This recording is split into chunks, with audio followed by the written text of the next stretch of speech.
Halos 1,000 pamilya ang nasunugan sa Barangay 5 at 7 sa Dalahican, Cavite City. Ang ilang residente tumalon sa dagat para makaligtas sa apoy. May unang balita si Jamie Santos.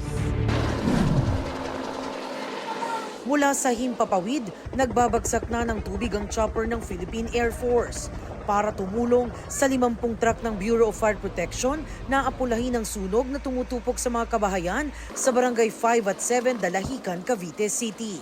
Alas 3 pasado linggo ng hapon nang sumiklab ang sunog.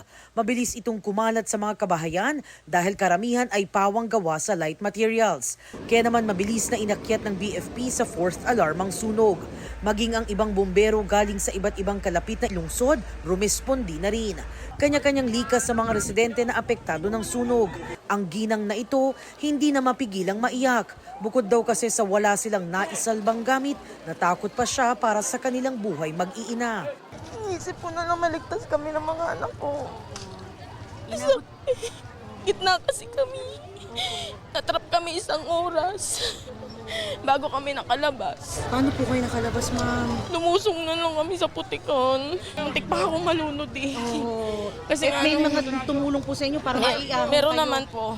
Bali 1 oras kami doon sa Bakawan. Ilan sa mga residente, lumikas dala ang ilan sa nasalbang gamit. Habang ang iba naman, nagsilundagan na lang umano sa dagat nang makitang mabilis na kumalat ang apoy. Nataranta na yung mga tao, kinuha na lang nila yung mga gamit nila, tapos talunan na lang sila sa dagat.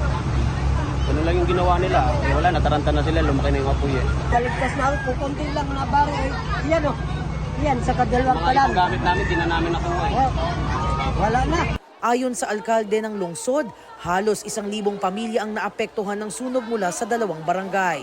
Magbubukas po tayo ng 2 evacuation site, which is yung Dalahican Elementary School at dito po sa Santa Cruz Elementary School para i-accommodate po yung 933 families na naapektuhan ng sunog. Malaki magiging epekto nito, no, dahil kung magtatagal yung recovery ng ating mga affected families ay maaantala yung pagbubukas ng 2 paaralan na ito.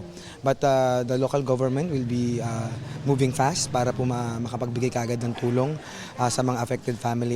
Patuloy ang investigasyon ng BFP sa sanhi ng sunog at sa halaga ng pinsalang dulot nito.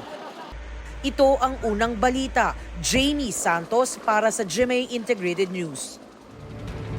Mga kapuso, para una ka sa mga balita, mag-subscribe sa GMA Integrated News sa YouTube. Sa mga kapuso abroad, subaybayan niyo po kami sa GMA Pinoy TV at sa www.gmanews.tv.